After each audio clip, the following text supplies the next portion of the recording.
Pakistani angle has now surfaced to the Chinese incursions into India. A New York Times report has claimed that the Pakistan government has allowed 11,000 Chinese army soldiers into the Indian territory in Gilgit and Baltistan.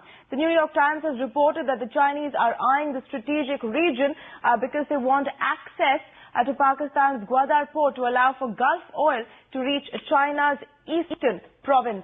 Well, joining us for more on the story, Lieutenant General Shankar Prasad. Mr. Shankar Prasad, why is this the right time and right area for Pakistan to get in Chinese muscle? What is the strategic importance of this area? Well, we all know that Pakistan is already considered a large portion of Indian territory through which the Karakoram highway now runs. And now the Chinese have deployed 11,000 soldiers who are going to assist in building of this fast road rail network so that they get an access to the ports in Pakistan, which reduces their lines of communication of carrying oil and such other necessities into their mainland.